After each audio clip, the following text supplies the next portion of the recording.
Hey, welcome to Guitar Knobs, the guitars, gear, noise, and nonsense podcast, hosted today by these knobs. Hey, how you doing? It's Todd. I just wanted to let you guys know this episode is actually coming out a week earlier, and the next episode is coming out a week later. We had to mix them up for some technical reasons, but hopefully you'll be able to sleep at night. Anyways, enjoy the episode. Tony Dudzik, Pick Guardian. Billy Spitfire Unlimited. Oh, What? Billy, so What? happy to have you back. Billy's been away for a long time, everybody, but he's a very busy boy. He's got like 6 bands. He's a famous artist. He's, doing all the things. He's going to Vegas. He's going to the Bahamas. He's going all the things. But I'm glad you're here because we got a very special person. Hey, everybody, it's me, Todd Novak. Welcome to the Guitar Nerds Podcast. I'm not the special person, but we are thrilled to death that you are listening to our show because we are going to be talking about something that's near and dear to my musical heart, the Dandy Warhols, because we have the one and only. Go ahead and introduce yourself. This is Peter Holmstrom. Oh, yes. We've got Peter Holmstrom, guitarist and co-founder of Dandy Warhols, among several other things we're going to talk about. We're really, really excited. Peter, so happy to have you here. Yeah, thank you. I'm looking forward to this. This is it's going to be a lot of fun. I hope Nice. so. I hope we don't disappoint. Tony does sometimes, but we forgive him for that. I'm an old man. We need to do a huge shout out to our friends at Divine Noise for hooking us up. They heard us talking about you on the podcast, and they said, "Hey, we can hook you up." And here you are, poof, like magic. Yeah. And that was right after you and I saw the Dandy Warhols In here Columbus. That's correct. Smoking great show. Yep. We had such That a was good fun. time. Was that our album release day, or was that the next day? I can't remember.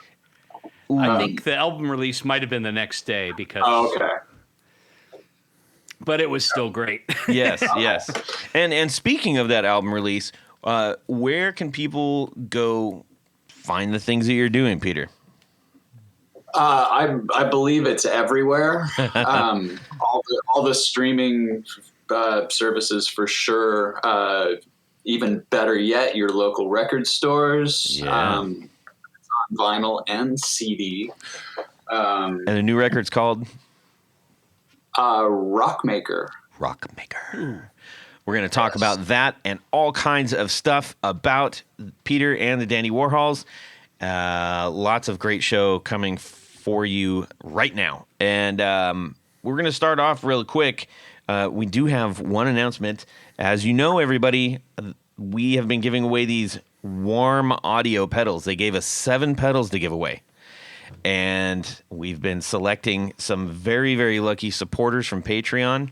That's who we give our stuff to. When we get stuff, we give it to our Patreon supporters because they deserve it. I would love to give them stuff every day. Every day I wish I could give something away to our supporters. But today we will have given away this warm audio Mutation Phaser 2. This is their take on the Mutron Phaser 2, and it is an absolutely gorgeous pedal, and it sounds so lush. Really, really good job on that, Warm. So that is going to Richard Kendall.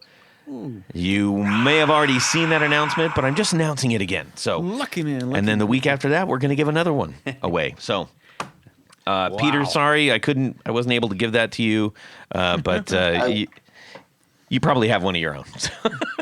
I have a biphase. I don't have the phase 2, but biphase, that works. Yeah, that'll get the job done. Anyway, so thank you to Warm Audio for hooking us up with that very special gift box that we get to give away. Onward and upward, everybody. We need to get through, what's going on in our music world this week. We're going to start off with Tanya Bolonsky. He's going to tell us what's going on, and then Peter's going to give us a little tidbit of what maybe he might been experiencing so far. Tanya, how about yourself? Well, this week, actually, I've been up in my hometown of Youngstown, Ohio, and one of my best buddies Pat Murray owns a company called Coop Guitars. He makes some really great, fantastic guitars. So I had a chance to hang out with him for a couple of days, and I'm actually bringing a couple of guitars back to Columbus with me for some of his customers. But it's always fun to see how people are actually he's making bodies and making necks, and it's not like he's buying bits and pieces and screwing them together. He's doing this from start to finish. So and his real specialty is kind of making relic finishes or restoring vintage instruments and things like that too. So it's always fun to see what shows up in his shop here, and then get to be able to manhandle the stuff a little bit too. Excellent. Yes. Nice. Did you make it over to West Side Bowl? I've been there before. Yeah. That's a great club. That's a cool music venue. Actually, I'm on the west it's a bowling side. alley, West a pizza shop, Yeah. and 2 live stages. Yeah, and surprisingly, I've seen some shows there, and for a bowling alley, the acoustics inside that place are incredible. I don't know how they do it, and then you got people playing, bowling in the background too, which that's always kind of. I think fun. that would make a cool tour to just do bowling alleys. Yeah. Yeah, we had a great one in Costa Mesa area down in California where I grew up. That was just had killer bands all the time. It was a great place. Peter, I imagine you got some great bowling alley venues up there. Yeah, there's a couple around here. I haven't been in a while though. Yeah, I don't know. Well, you're playing bigger places. We understand that. I don't think you can play any of the bowling alleys that we have. Okay. So I had never experienced that until Minneapolis with Bryant Street. Oh yeah. Bryant Lake Bowl. Yeah. Yeah. I lived there too. Maybe I should do the bowling alley tour. Yeah. I think you should invest. I think you'd be better. Yeah. You'd be better in the bocce Just court. open up a chain of bowling alley live music venues. Now, Peter, you're calling from Portland, right? Yeah. Yeah. You know what? On my way in, earlier today, I listened to an interview with Andy Bell of Ride and Oasis and whatever, a couple other things he's been in, and they've got a new double album out, and one of the songs that was really good was I believe it's called Portland Rocks. Really? Yeah, it's super good. How did I miss that? Brand new release, double album. Yeah. I thought I'd listened. Maybe I didn't pay attention to song titles. I thought I'd heard the whole thing. Crazy. Yeah. We share a front of house engineer and a guitar tech, or I think my guitar tech's doing bass tech for them. So yeah, luckily our schedules are kind of working out this year. Nice. There isn't any overlap, but those guys are great. I love them. It's a lot. That's a lot of music they just put in there. The album's called Interplay, by the way. It's got a beautiful cover. It's like, yes, this, and that's right up against all this great music is just. I feel like I'm getting bombed in a good way. You guys released an album. Ride just released an album. 2 of my absolute favorites in the whole world, Liam Gallagher and John Squire. That album is incredible. It's all my good music is coming at me right now, and I'm happy. So, anyways, what is going on in your music world this week? Something, a little tidbit. Going on this week? Yeah. Gear wise or something else? Gear, music, any of that stuff. Just a little something. What's been on your plate? Gear-wise, I got a delivery from Death by Audio this last week. I finally got their disturbance kind of phaser flanger thing, filter pedal, and the Room's reverb, which is phenomenal. Yeah, the Rooms is great. That thing is out of control. I'd been using some of their effects in the studio, and it's always a treat. Other than that, it's kind of mainly been sort of rehearsing by myself for our Australian tour, which I leave on Thursday. So Yeah. Cool. Yeah, we were lucky to get you in before that. Yeah, perfect, nice timing, all worked out. I've been using that Ruby pedal, the Universal Audio. Mm-hmm. Just like instead of like plugging amps in and trying to hear all of that through I don't know, trying to play the record back and then play along. So now it's so easy with the Ruby pedal. It's just perfect. Right, and that's loosely based on a Vox, right? Yeah, that's the AC30 kind of thing. Yeah, we'll get into. I know that's a big part of your life, so we'll dip deeper into that when we roll around to the interview part. Well, thank you for sharing that, Billy. How about yourself?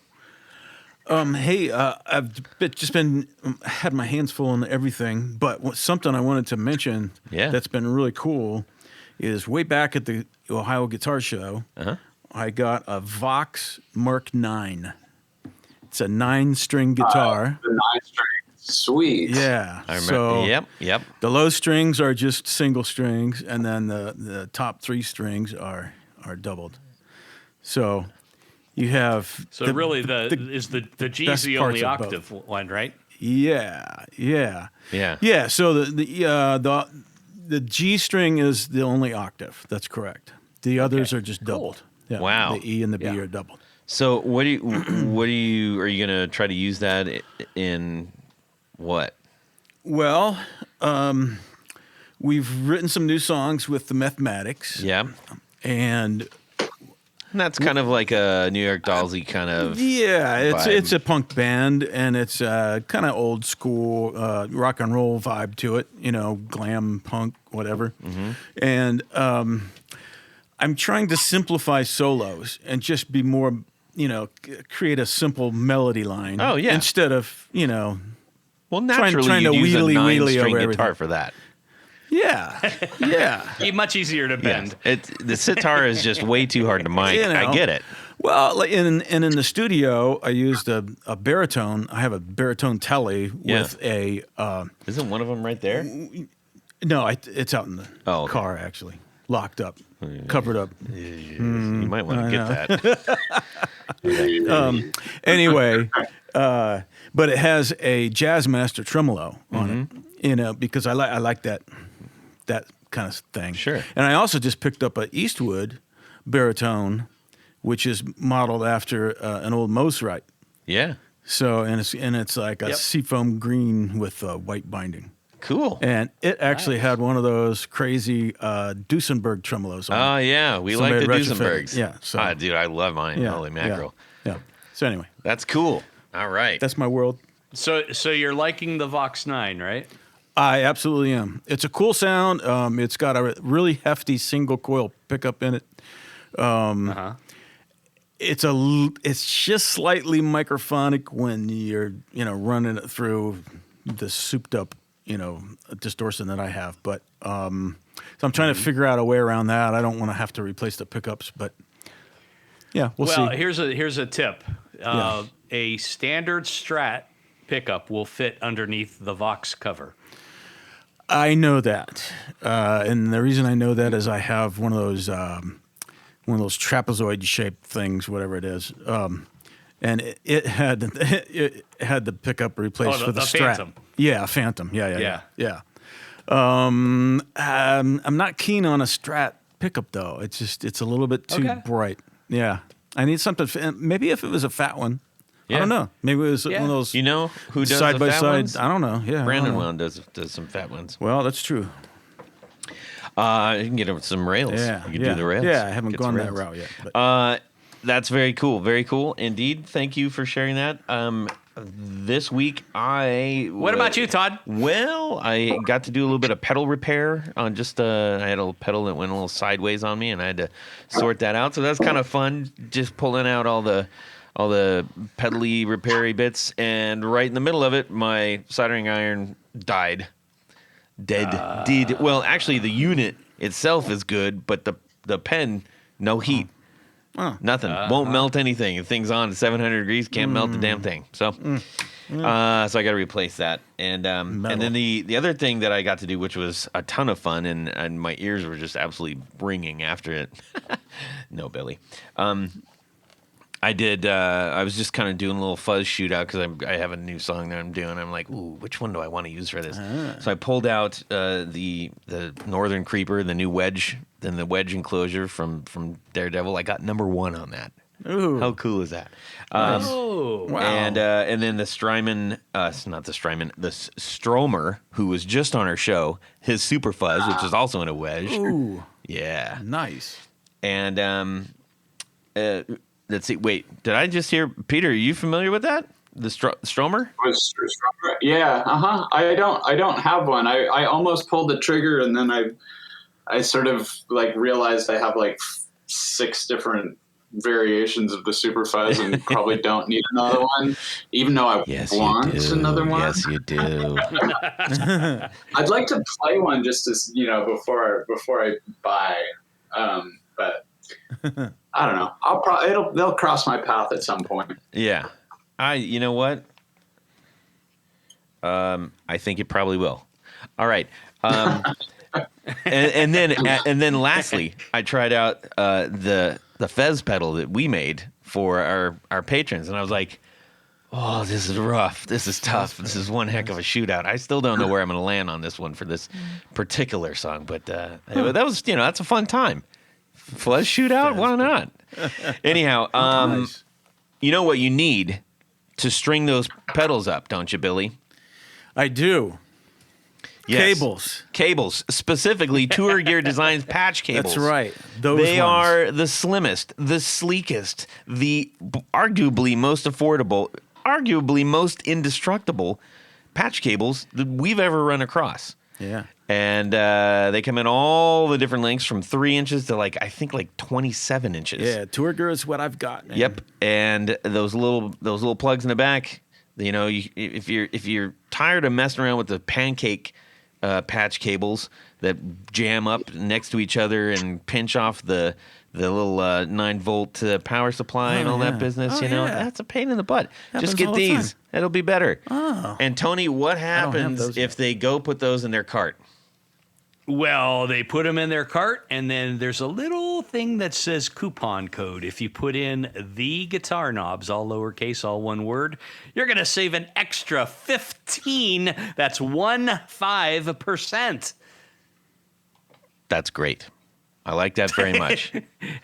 Indeed. So thank you to Tour Gear for sponsoring our 4 on the Floor. Tony? Let me get a little bit of this.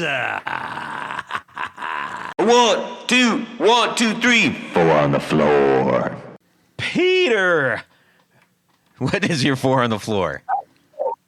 Oh boy, the tough question of choosing.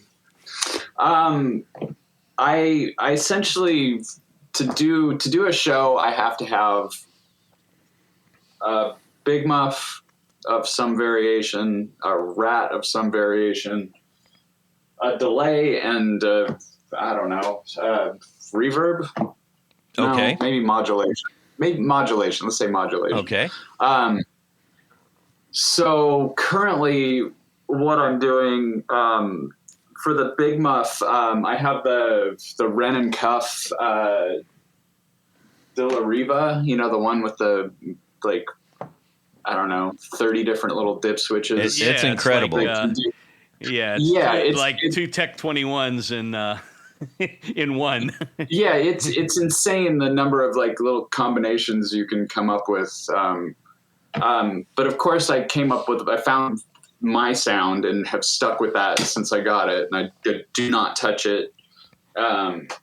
and it's, to me, is the best sounding Big Muff thing that I've used, and partially just because it's got the option to take the tone control out. Yeah. And once you do that, it just becomes massive. I don't really understand why that works, but it's amazing. And I have an EQ in my programmable EQ in my pedal board, so I just use that to adjust for whatever song. But that pedal is definitely one that's going to be very, very, very hard to replace. Yeah. So it will probably be with me for the rest of my touring career. Nice. We had Rendon Kuff on a couple of years ago, and he had just come out with that, and that was almost. I was kind of at the height of all the Strymon stuff, and he kind of he out Strymon with a buzz. It was like, how is that possible? Right. Yeah. He's a super cool guy. I invited him down to our show last time we were in LA, and he was unable to make it, but his kid came along. Oh, that's cool. And brought more Big Muff pedals. So I now have even more. They all sound amazing, but yeah. Cool. How about number 2? Cool. So yeah, the rat variation is actually a rat this time, an actual one. But it's the rack mount version, the R2DU.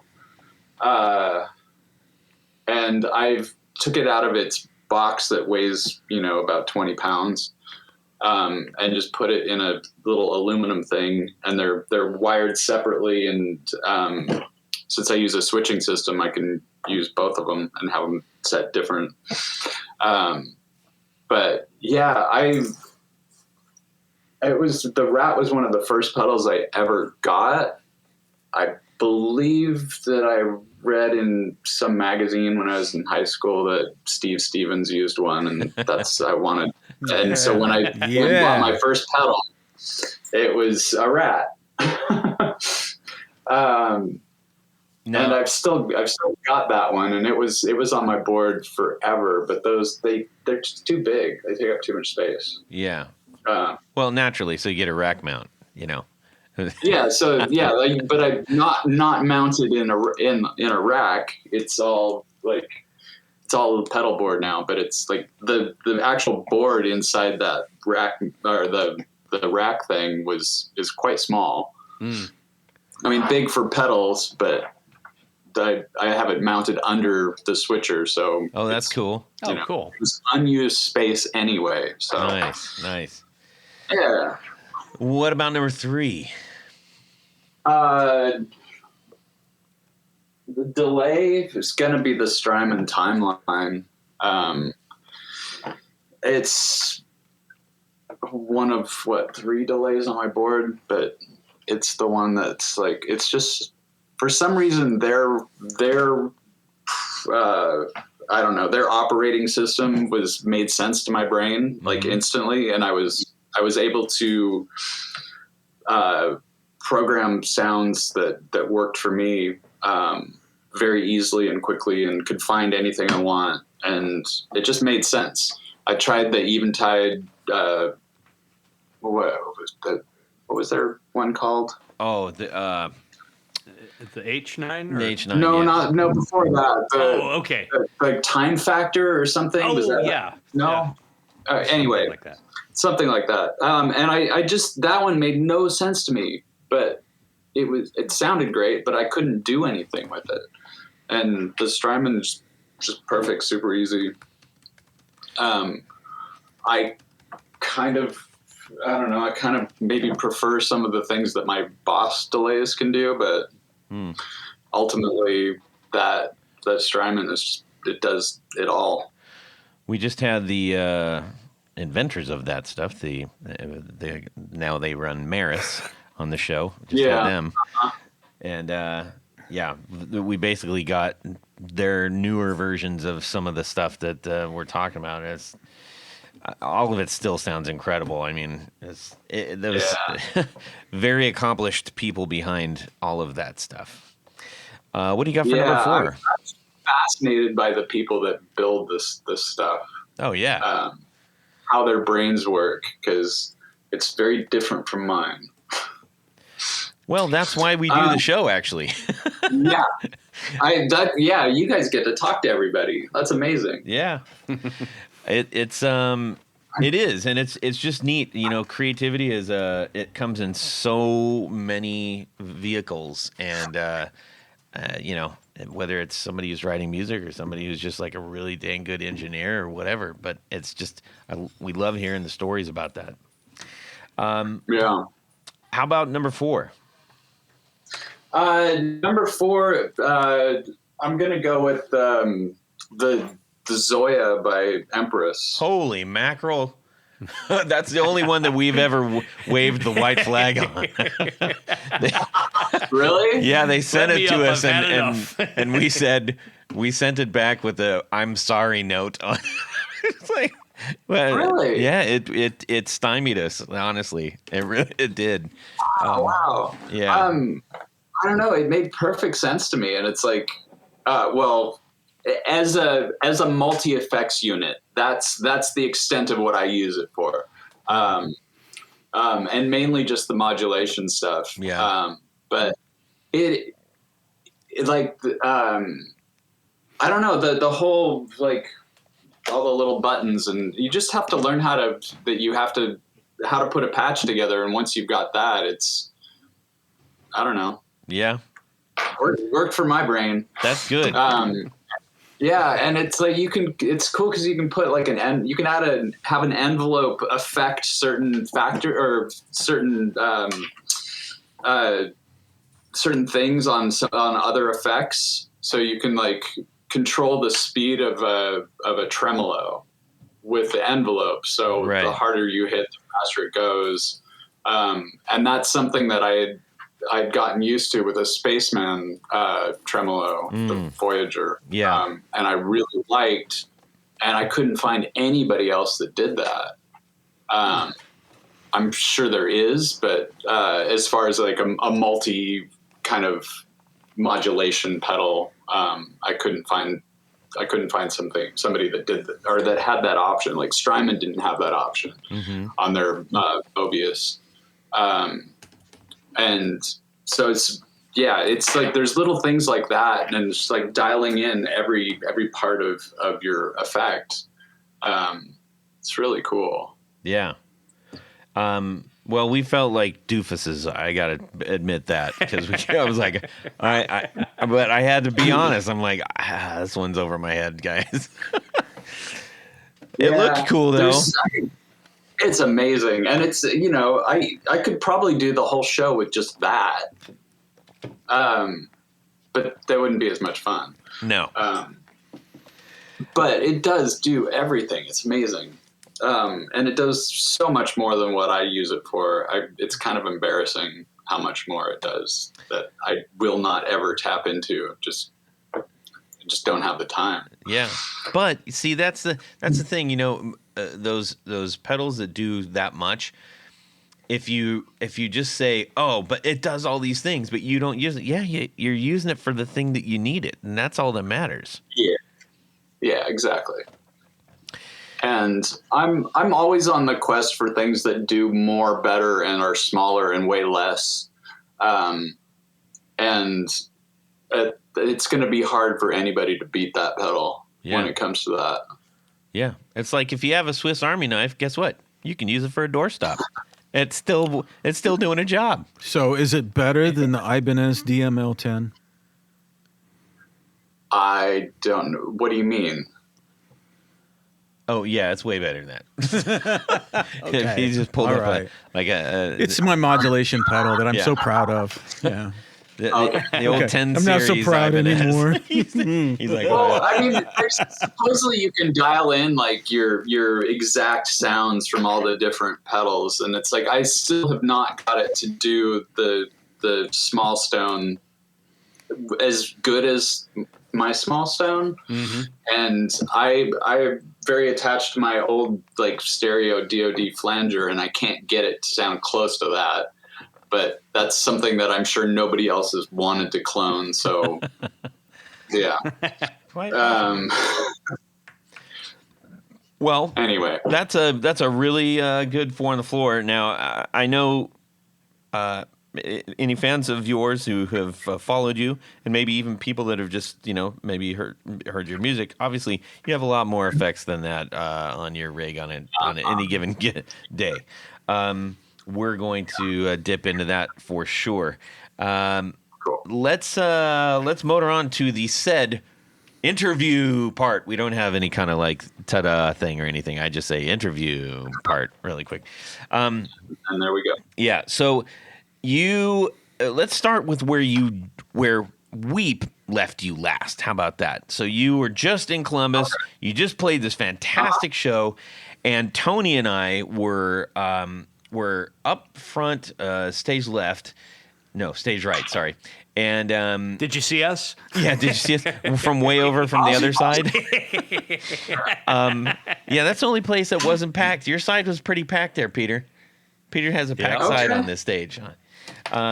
We couldn't make our way over there. Zia gets the packed side usually. Yeah, well, I think we must have maybe slipped in. But Tony and I we immediately were like, what's going? What was he playing? Where were these amps? So I know Tony's dying to ask you some questions here. So let's talk about that first, and then we'll go a little wider. Okay. Yeah. So after the show, I did a deep dive, and there's plenty of great stuff on the internet as we found. But I immediately fell in love, as I'm sure you fell in love with the Cole Super Cubs that you're playing. Yeah, absolutely. They're, and as we talked about it a little bit, they're kind of jazz master-ish, but better. Yeah, it's funny. He didn't base them on a jazz master. It just ended up with that trem on a lot of them. Yeah. And so that it has for that's definitely part of why I like them. The Jazz Master and the Jaguar are like some of my main studio guitars. Yeah, so it's like that trem, like whatever pickups I wanted to put in them, and I asked for a couple like slight variations. I mean, it's all custom, so it's that's not a big deal. But I wanted mahogany body and neck, and then the sort of 25-inch scale as opposed to the shorter scale, which I think he was using. And you had Curtis Novak wide ranges put in? In one of them. Yeah. Oh, okay. Yeah. That was in my original one was the black one. Okay.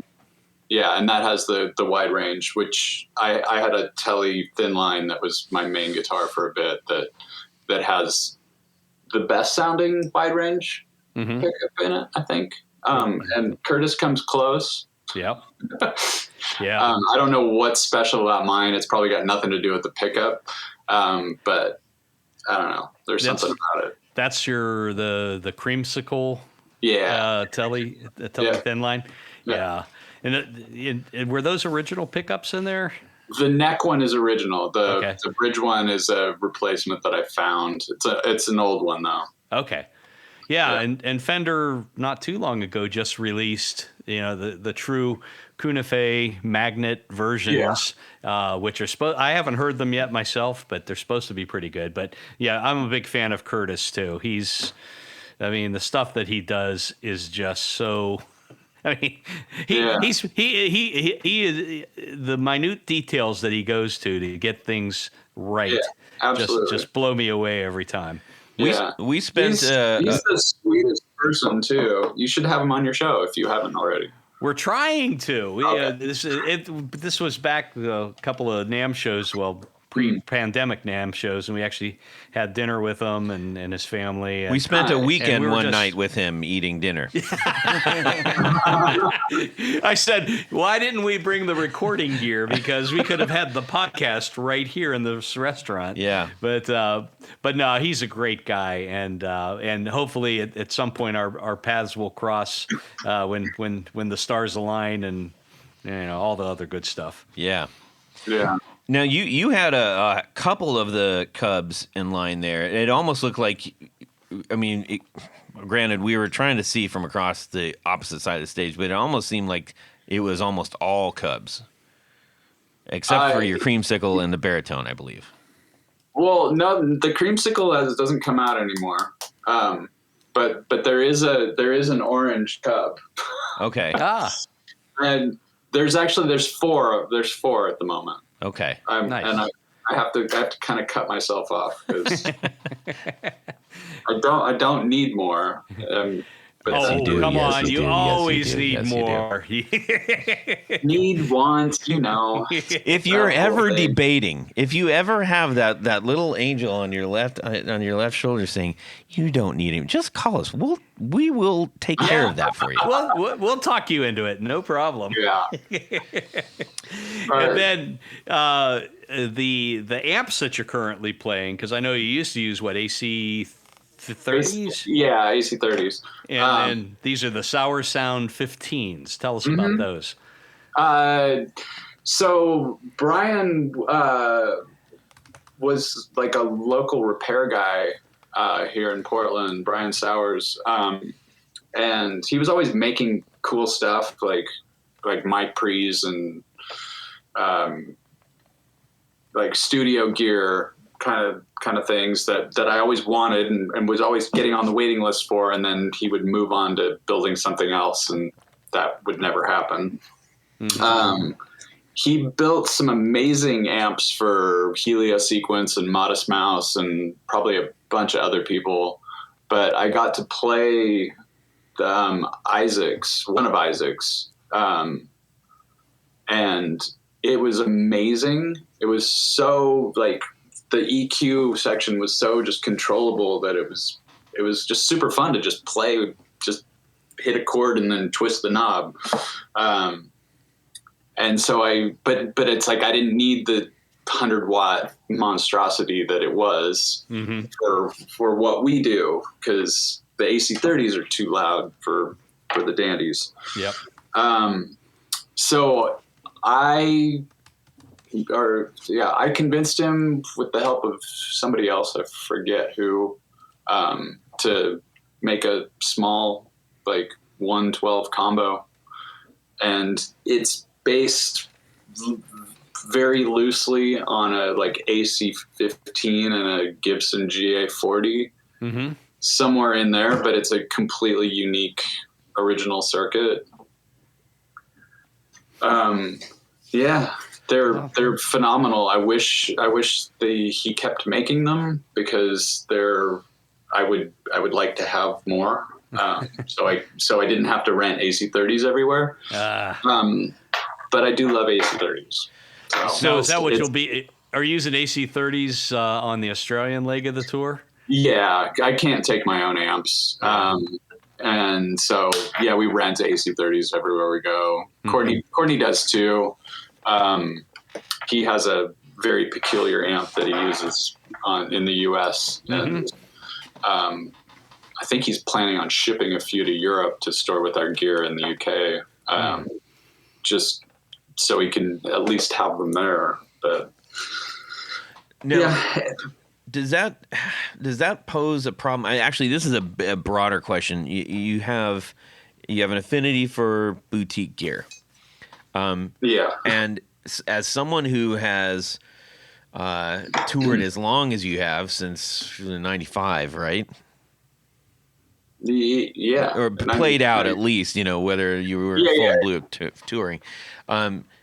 You have your somewhat bespoke amps and several boutique guitars and pedals. usually what we hear from people who are on the road is like they abandon that kind of thing because if anything happens, they're kind of screwed. How do you handle this? Well, I can make an AC30 work easily anywhere. Yeah. And I have a preference within AC30s, and I rarely get those these days because it's the newer ones that all the rental companies have. But I can make those work. They sound close enough. I can walk up to it, like put the controls exactly where I need them, and turn it on, and it'll be good. Yeah. But I mean, the sour sounds. Guitar. The sour sounds are just it's like the low end's a little clearer and the high end's maybe, I don't know, it peaks in a different spot, and so it's something that I've gotten used to that I now prefer maybe a little bit. And they're only 15 watts, so it's just I can get it to break up a little bit easier without doing any more damage to my ears. Yeah. And the AC30s that I own here and in the UK have all been modded with master volumes anyway, because I had to, just because we don't play loud enough. And so it had that problem of it sounds like nothing, and then it's too loud. Yeah. Right. So this gives me a little bit more play in that. And I get a bit of grit in my cleaner tone. Yeah. And so pedals and stuff, like, I guess maybe I should clarify when you're on tour, things get banged around, things get messed up, go missing, all that stuff. Like, you have some maybe harder to find items on your pedal board and in your guitar rack. So yeah, are you guys just like, that just doesn't happen to you, or how have you handled that in the past? We've been very lucky and have never had anything stolen. Things have gone missing a few times, very, very short amounts of time. Airlines, whatever, take extra time delivering things sometimes. But I don't think we could do what we do without what, or we couldn't do it the way we want to do it. Yeah. Without the gear that we take with us. Courtney continually tries to not travel with guitars because he just doesn't want to. And then we'll complain constantly about his, rented guitars not sounding great or the way he's used to. And like nothing sounds like a Fender Coronado. Yeah. Like you can't do that with a 335 or a 330 or a Gretsch or, just not the same.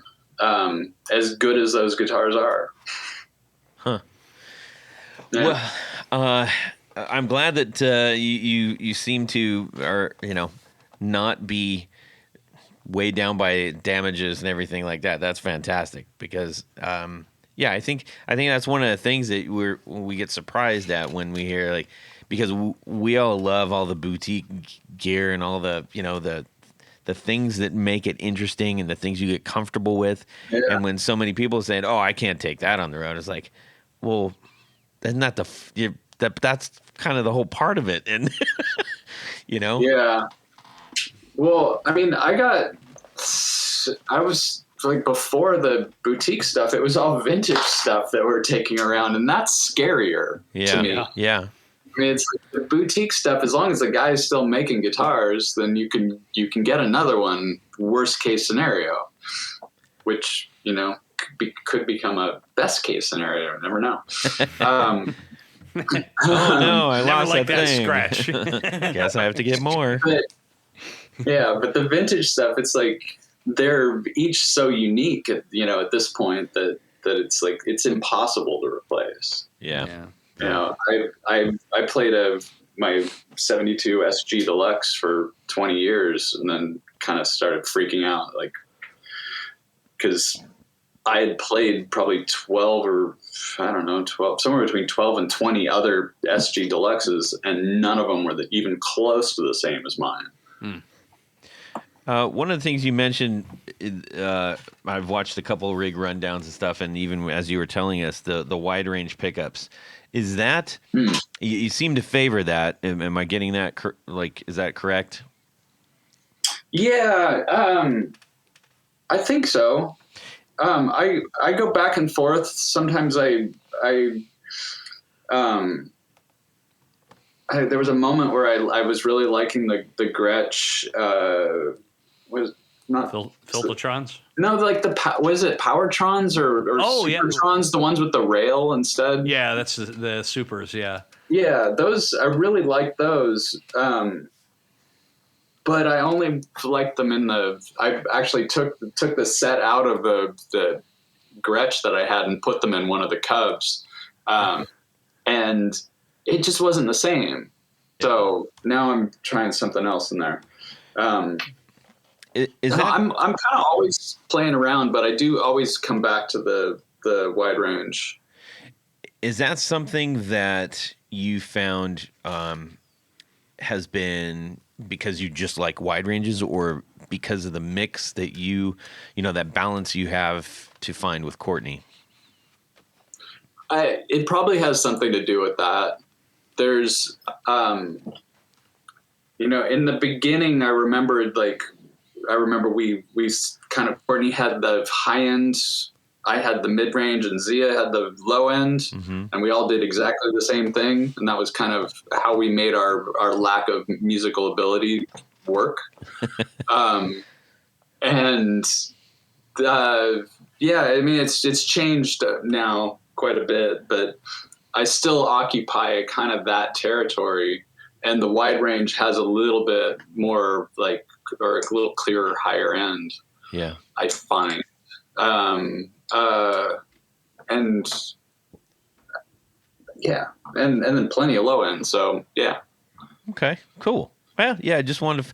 I was wondering, how much, because it's weird when you get into a situation where you're like, I like how this sounds when I'm playing, and then you stand next to your, if you get a new band or something, and you, then you're like, I can't hear my stuff because it sounds exactly like the other guy's stuff. Oh yeah. Now what? Yeah. So.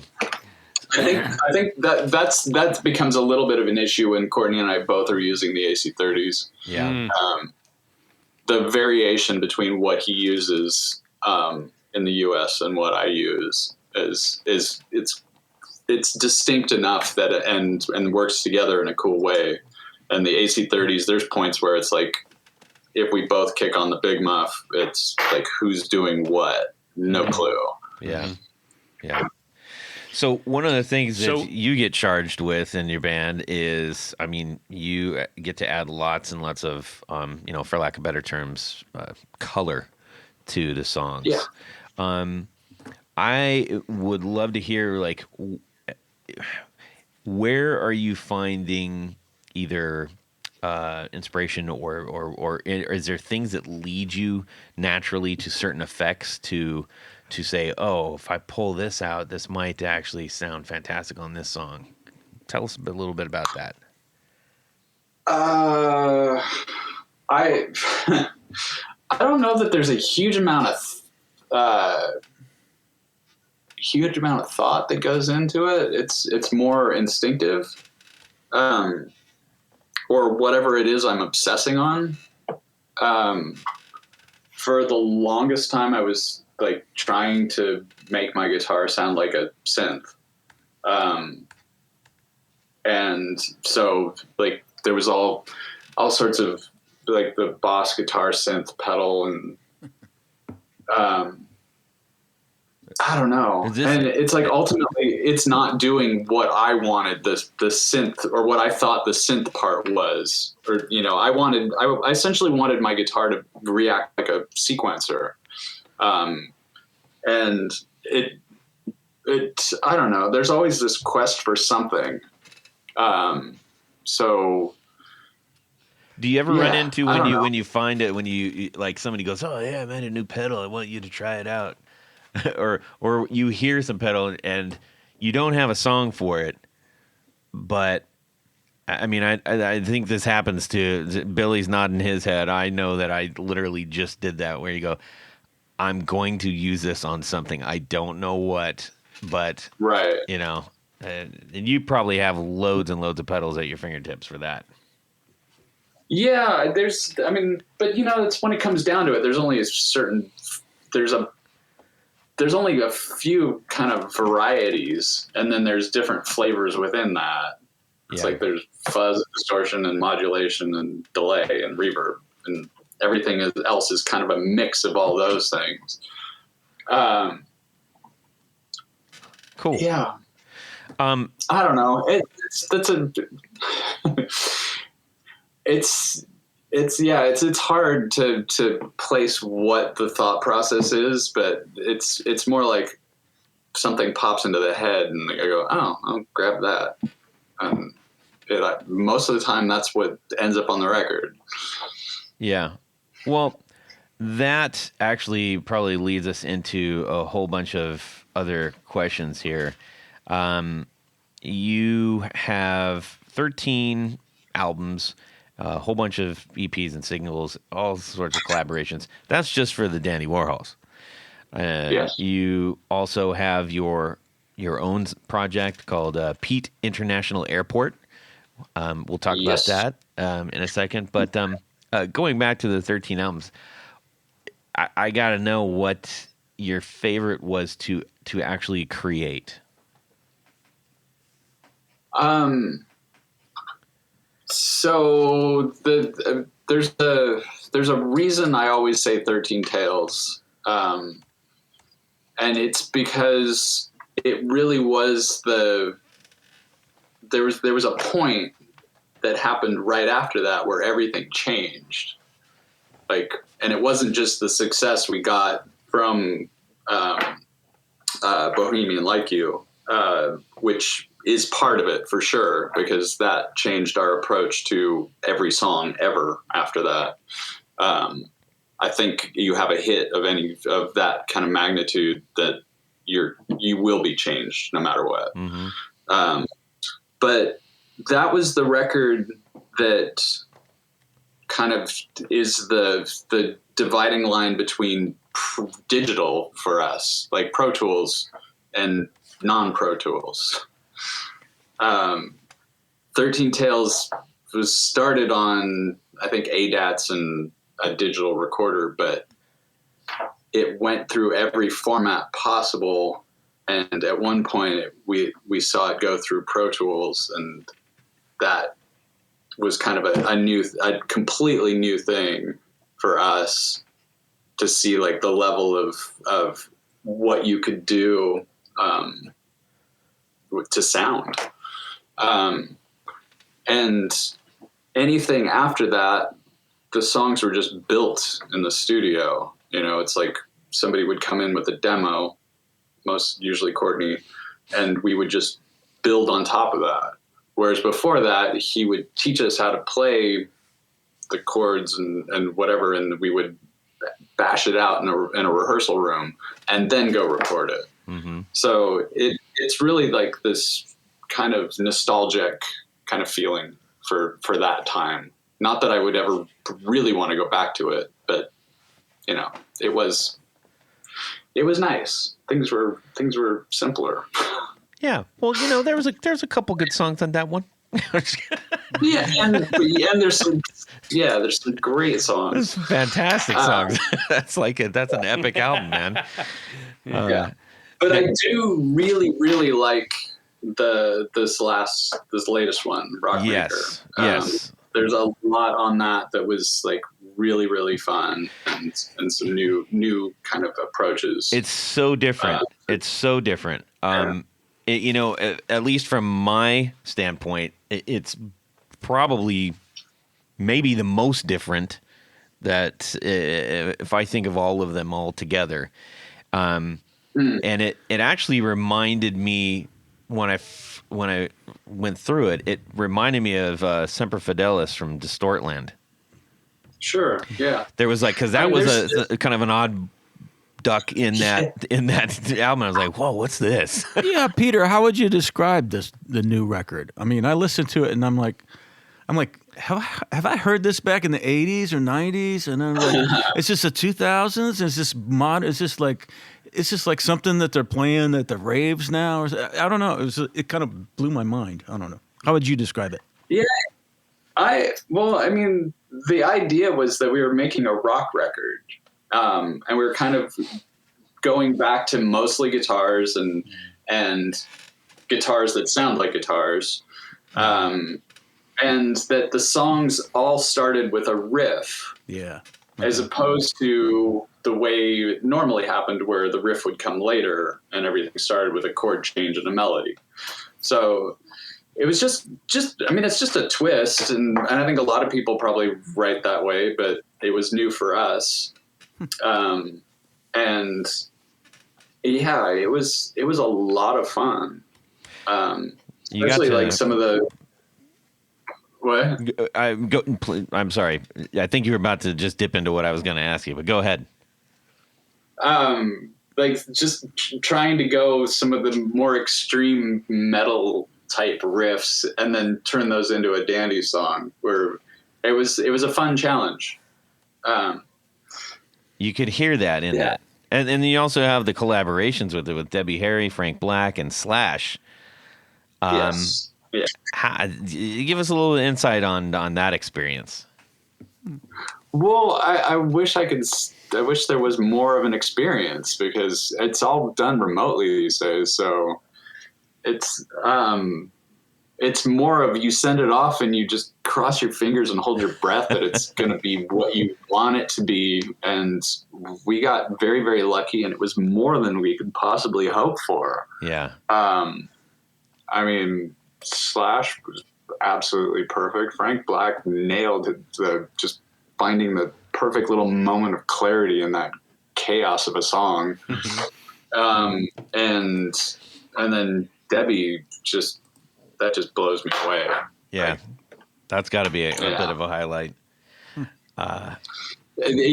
Career highlight. It's not something I even had on my bucket list, because I didn't think it would have ever been possible. It's that's like amazing.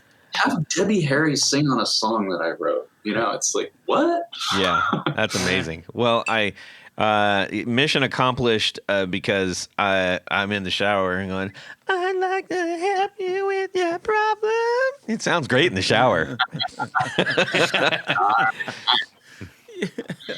Probably better than me singing it out of the shower. Everything sounds better in the shower. Yeah. Are you trying to audition, Todd? No. Yes. No. Okay. So I was right. I did hear that song in the 80s in the shower. Yes. So speaking of collaborations, is there anybody that you would like to collaborate in the future with the Dandies, or even with like Pete International Airport? The list for PIA is pretty long. I kind of keep that mostly singers, since I don't sing, and that's kind of the whole, like, the fun part for me is like when I get a song to a certain point, kind of thinking about who would be right for it. That's a unique position as a player. Yeah, it's very interesting, and I've definitely, like, there's been times where I haven't gone the most obvious route, and I sort of wonder why. I don't know. I haven't figured that out yet, but the results are always amazing. I've been kind of blessed with some of the people that have said yes when I've sent them tracks. So that actually there are. Oh, go ahead. Sorry. Oh, you had asked for any names. Yes. I suppose Jim Reed from Jesus and Mary Chain is somebody I would love to have on a record. Yes. Yeah. Well, there's others, but let's stick with Jamie. We'll put in a call for you. How about that? See, there was the '90s reference. Yeah, Okay. yeah. Go, nice. You know that I don't know how many people that I mean, I didn't learn about Peter International Airport until actually pretty recently, and it's when I heard it.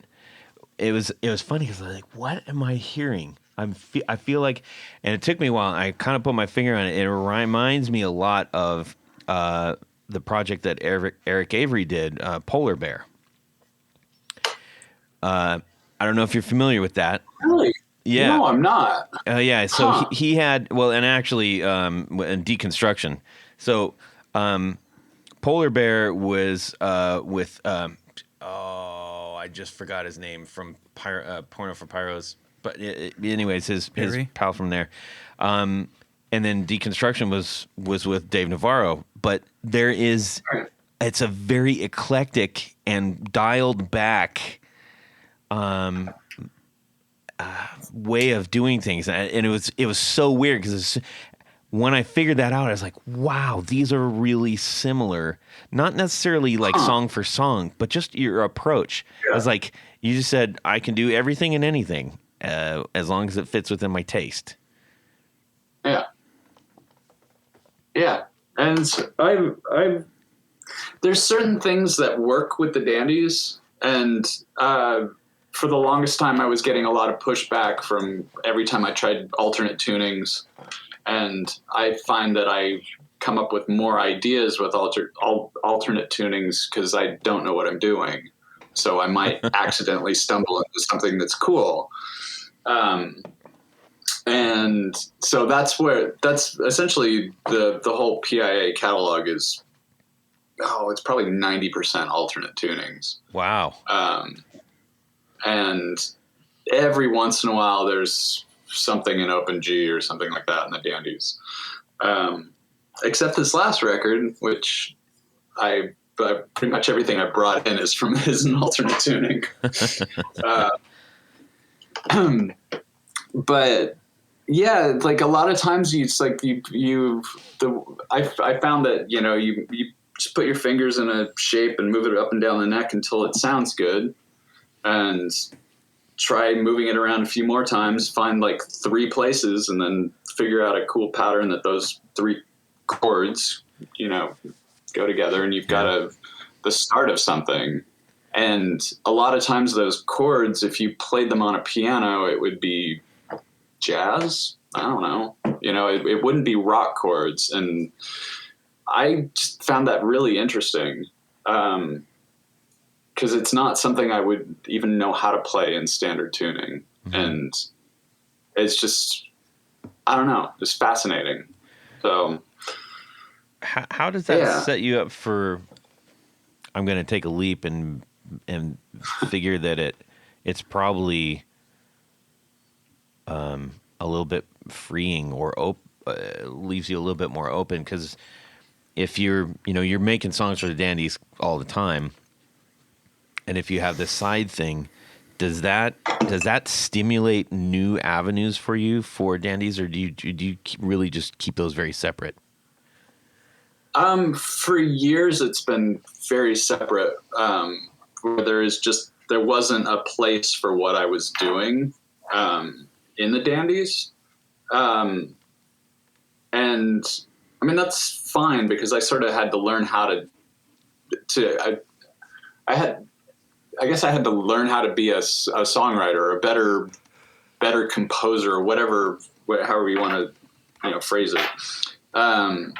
And that's what PIA allowed me to do. It's all up to me. I had to make it all work. And and now I think the line is, I don't know where the line is anymore. Because I mean, the Debbie Harry song is kind of a PIA song. It's like this. It's very much the same kind of structure. It's I don't know. There's some of the way I put in the the sort of support guitar tracks, and I had our friend Corey Gray come play piano, and he's all over PIA tracks, the last couple albums. Right. So it's like there's definitely, yeah. Now I don't know. There won't be a thing that happens where you go, that is a PIA song or that is a Dandy song. Now I'll have to, think about it a little bit more. Got a couple questions left for you here. All right. I think these are related. This 1 and 2 are related, but I think starting out with, like, you guys have lasted through several waves of music, and been able to stay true to yourself without just repeating. For those who are listening and who are trying to do that themselves, do you have any wisdom to share on how to keep that going? I don't know. Our short attention spans and never wanting to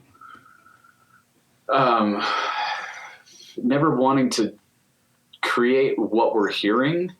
So we've never tried to jump on a bandwagon. It's like when 13 Tails comes out, and then 2 years later it's the Strokes and Black Rebel and White Stripes and Jet and the Vines and all those, like, guitar bands. And we've moved on to doing a synth record. It's kind of because we were hearing, there wasn't that thing that we were missing, that was interesting, to us. So it's always that kind of, whatever we're not hearing is what we want to try and do. And these days everything is accessible to everybody all the time. So it's really just what we're hearing and not necessarily what's out there. Right. And maybe because of that, we timed our record right for the first time. It's interesting. Well, that kind of gave me a weird visual where, so my daughter does puzzles all the time, and I think if you think of your body of work as the puzzle, a good puzzle person isn't going to sit there and go, look at this almost complete thing I've done. I just want to keep looking at that. No, they go, there's a hole there. Where's the piece? Yeah. There's so much more that music is endless. And it's like, you can change everything with one effects pedal. There's so much inspiration and there's lots of people doing cool things, and I don't know, as long as you're not trying to directly copy somebody, it's like you're going to come up with some cool stuff. Yeah. Well, speaking of copying and all that business, I got to ask, you are in one of the premier guitar bands of, the last couple of decades. What is your view on the state of guitar music right now? I don't know. There seems like there's lots of people playing guitars. Maybe not as many as there used to be, but that's fine. I don't think it's going to go away. Well, that leaves more guitars for the rest of us to buy. Exactly. True. There are so many guitars. I don't think there will ever be. I don't think we'll ever run out. Yeah, but what's your holy grail of a guitar? I don't know. There used to be a few things that I really, really wanted. They're not practical, so I don't know if I'll ever get one. But like the ES-295, the gold Gibson. Yeah. I've always wanted that because I'm not a Les Paul person, but I love the way the old gold finish looks, especially when it's like turning green. Mm-hmm. Yeah, that's a beautiful look. Yeah. I worked with Gibson on a Guitar of the Month project. It was a Les Paul, but it was a gold top, and I did the pick guards for them. Oh, cool. And so we did those, that floral. Oh, that's you, huh? That's me. You got one of those? No, as I said, I'm not a Les Paul person, so.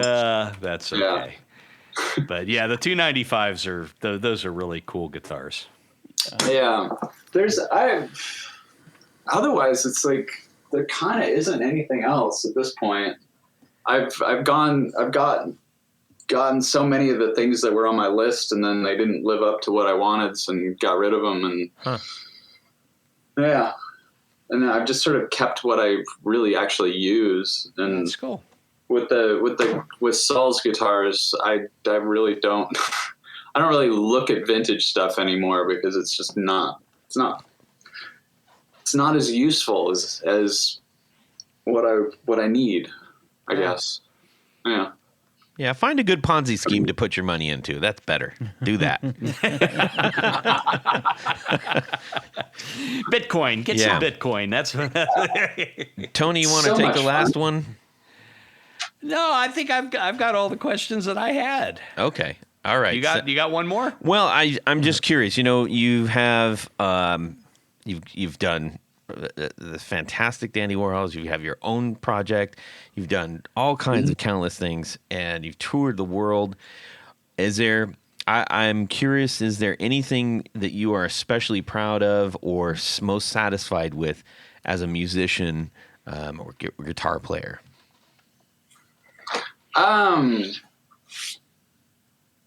Most proud of. I mean, just sort of. I don't know if there's one thing or not. I mean, I'm definitely very proud of this latest record, as well as the latest PIA record. And there's another record with a band I play bass and produce in called Sun Atoms, which is also, I'm going to be very, very proud of it when it's done. Sun Atoms, SUNAT. OMS, yes. Yeah, I mean, it's, I don't know. I don't really look back too much. So it's always kind of looking towards the next thing. Cool. Yeah. I recently got to do the soundtrack to a video game too, or half the music for a video game. And that was incredibly fun and challenging and opened up all sorts of new creative, paths.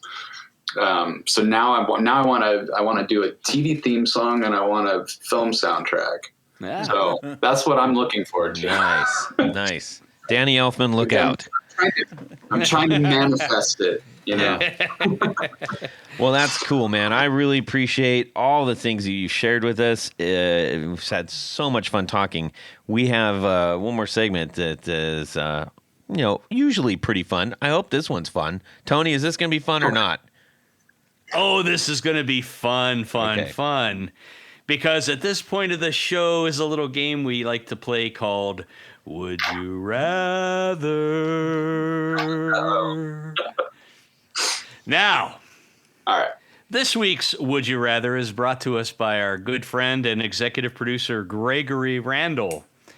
And he writes, "Yep, I get it. Y'all are tired of Professor Squeaky Bellow's antics. Yes. Let's meet a new character." Okay. So you're walking down the street because you're stuck. No new lyrics, no new riffs, no new chord progressions, and you go for a walk to clear your mind. Turning a corner, you see a store with a sign that says Musician Master Pharmacy. Intrigued, you go in and meet Fred Fretless, the friendly pharmacologist. I guess Gregory likes alliteration. Yes. You tell him about your dilemma, and he has just developed 2 new pills that can help you. Ooh. The first pill is named "Excuse Me While I Kiss This Guy," And if you take this pill, you'll be able to write amazing licks, chord progressions, and riffs that even Jimi Hendrix would envy. Once you take it, the effect will only last 3 hours. The second pill is named I Want to Hold Your Ham. That's ham, like the meat. If you take this pill, you'll be able to write amazing lyrics that would make John and Paul jealous. This pill's effect also lasts for only 3 hours. You can only take one drug, and drug interactions might also include disco music. So would you rather take pill 1 or pill 2? Oh, boy. I'd have to say pill 2 because I have absolutely no skill at putting words together. And that would be a nice change. And then I could collaborate with all the guitar players that I want to collaborate with. There you go. Billy, how about yourself? So basically, Jimi Hendrix pill or Beatles pill? Yeah. That's what I'm hearing. Okay. Well, I'm going to go with the Beatles also. Because... Well, one is for lyrics, and the other is for the lyrics. Yeah. Just the words, not the melodies. Just the Not words. the melodies. That's pill 1. Oh, well, I want a pill from melodies. That's the pill number 3. Okay, that's pill 1. Now, is it? Okay. Okay. Yes. Yeah. Melodies. Yeah. Melodies. Melodies for 1,000, Alex. Melodies, because I've been diving deep into old Beatles stuff. Yeah. And it's like their voices are like so soft on like lower parts, and then they can just effortlessly go up high, and it's like, and it's so effective, and it sounds like they're like, like I don't know, like screaming rock and rollers, and it's like, it's just this beautiful mix of like chest and head voice that I'm, I've been studying a lot lately. So okay, yeah. So Jimi Hendrix. Yeah. Hey Joe. Tony. I really enjoy.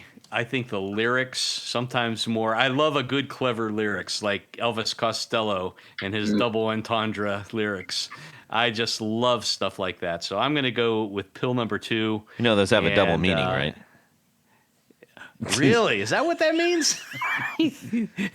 Thanks for pointing that Bon out. Scott used triple meanings. Yes. True. So yes, no pill 2 for me. How about you, Todd? I'm going pill 2 as well because I could use that right now. Actually, I'm in a bit of a jam when it comes to that. So we're trying to sort that out. Yes, give me 2 pill 2s. I'll double dose that. I can handle it. When one is never enough. Yes, Gregory Randall, thank you so much for sending that in. We truly, truly appreciate that. That was a good one. I actually enjoyed it. Because at this point of the show... Tony, we got a few people to thank. That's right, Todd, because at this part of the show, there's a special group of people we love to thank. These are our executive producers. Now, an executive producer makes this show possible. How do you become one? Head over to patreon.com/The Guitar Knobs and check out a couple different levels in which you can participate. Become a friend, a sponsor, a patron, a hero. Yes, a hero of the podcast. Each level comes with some very nice thank you gifts and opportunities to win great prizes. We're talking about giving away all these warm audio pedals. You want one? Head over to patreon.com. You'll find out how. But there's one thing more in addition to all that great stuff. What would that be? That's right. Your name read on the thing, and that's what I'm going to do right now. So special thanks to these executive producers: John Sebastian, Trevor Ellenberg, Cameron Pampas, James Bell, Michael Furman, Eric Hemmer, Brett Hogarth, Gregory Randall, author of today's Would You Rather. Don Kloss, Ralph Gottschalk from Wonderful Audio Technology. What? Rusty Sneeden, Vader and Pedals, John Halverson, Rick Calhoun, Trevor Gunberg, Eli Todd Mizrahi, Richard Kendall, James Pennington, James White, Justin Jones, John Esterly, Anthony Lathrop, Stefan Lamb, Michael Senchuk, Ken Sayers, Darren Gregory, and Tom Brazen. Whee! And Sean S. Yes, but there's more, Todd, because there's a special group of executive producers. That's what we need. We need more Todd, right? No? Less Todd. Yes, Todd. Less Todd. Oh. I see where you're going with this. Go ahead. Yes, we like to call these fine folks our grand poobahs. They're the A number ones, the king of the hills, top of the heaps. What else are they? A number one. Like I said, less Todd. Oh. So special thanks to these grand poobahs. Adam Johnson, Anthony Gemolero, Billy Spitfire Unlimited. Whee! What? No, that.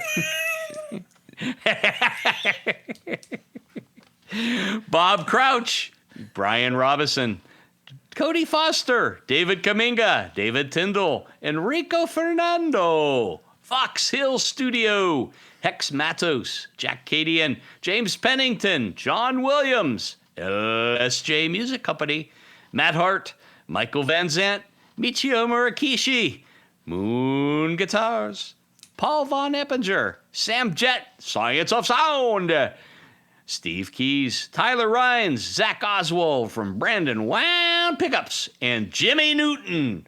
Thank you. Jimmy Newton. Welcome. Well. Man, I really am so happy to have met you and talked to you, and I'm so grateful that you shared your time with us. Yeah, thank you. It's fun to talk about it from this perspective as opposed to the usual sort of typical, music outlet. I just have to thank you as a huge fan for creating so much fantastic music that I have driven so many miles to. It's like, I mean, you can't go wrong. You put in Dandy Warhols and you drive. It's like wherever you end up, just go. It's great. I love it. So thank you for that. Yeah. And that's one of the reasons we make music. Excellent. Now you have a couple projects. Can you tell us about what you're doing, where to go get the things, do any plugs you need to plug? I guess currently there's the Pete International Airport. I put out a new record last June. It's got an amazing group of collaborators, guest singers. Rachel from Slowdive sings on a song. Ooh. And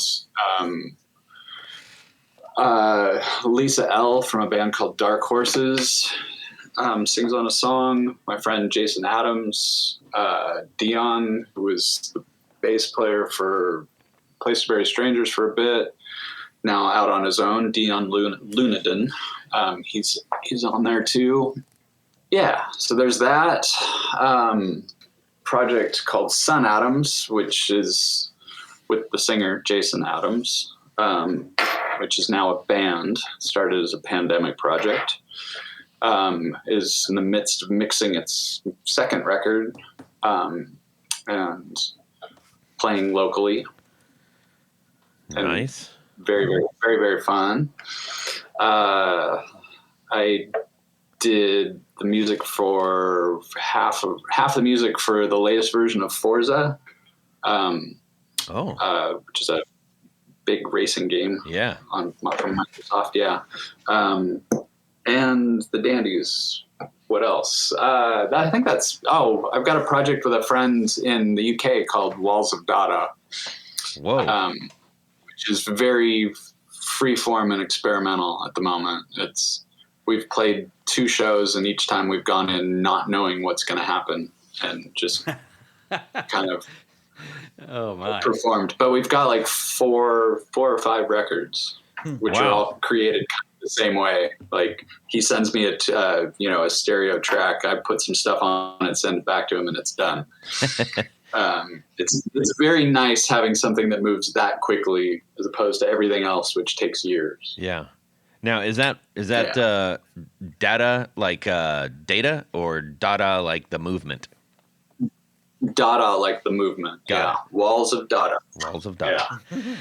Whoo-wee. Man, I'm sure glad we talked to you because look at all this new music we found. Holy mackerel.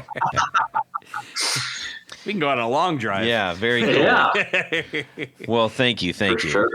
Tanya Bolonsky, a.k.a. Tony Baloney, the Pick Guardian. Where can people find the things that you do? Quite easy, Todd. You head over to pickguardian.com, check out the wares I have available for purchase. But by and large, what I do is custom work. So shoot me an email. Let me know what you're trying to do, what you need, the colors, all the stuff. And I will take very good care of you. If you need your guitar to be even more your guitar, that's what you need to do. There you go. Yes. Make a T-shirt out of that. That's Billy? right. I got one with a signature. Yes. My signature. Really? Yeah. Oh, man. Cool. I don't have that. Yes, he I did. do that. Yeah. Billy, where can people find the things that you're doing? You can find me on Facebook and Instagram and places like that under Billy Spitfire and Billy Spitfire Unlimited. Yes. And good. also, if you're interested in my music world, Mathematics. That's Mathematics from Columbus, Ohio. There you go. The Flynns, a Rolling Stones cover band. Yeah. The Devil's Payroll. Can people listen to that somewhere? Yeah. Oh. Yeah. Look up Reverend C. Love Barton. Okay. Reverend C. Love C. Barton. Barton Love. I'm messing it all up. Yeah. I'm screwing it all up. Yeah, we'll just... Never mind that band. Never mind that one. Okay, hey, everybody. You can shoot me a DM on Instagram at Guitar Knobs. I would love to hear from you. We would love to get some Would You Rathers up in this mug. If you can outdo the last one you heard, well, we just dare you. And also, please, as you're driving around, instead of road raging, just put on the Valentinos. It's like the same thing. It's just not against other people. You can rage inside your own car. Yeah, some good old rock and roll show. Anyways, we gotta go. That's an old Bay City Rollers thing. Thank you so much, Peter. Have a fantastic Guitar Week, everybody, and subscribe. Yeah. Stop touching it.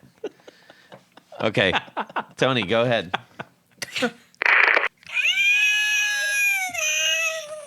What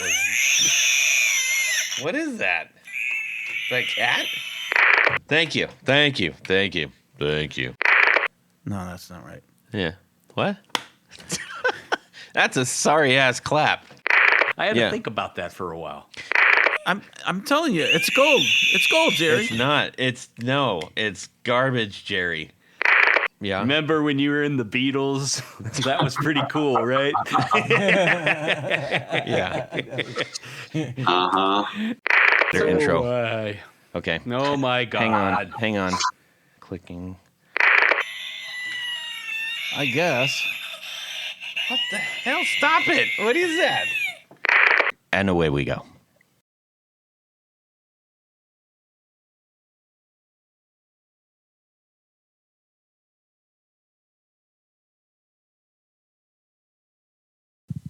Well, that's it for these knobs. Please visit our Patreon page at patreon.com/theguitarknobs. Visit our website at theguitarknobs.com for all of our past episodes, 4 on the Floor blog, and other good stuff. You can connect with us on social too at our Facebook page and share your gear and stories on our Facebook group. Also, be sure to check out our Instagram at Guitar Knobs. Catch you next time.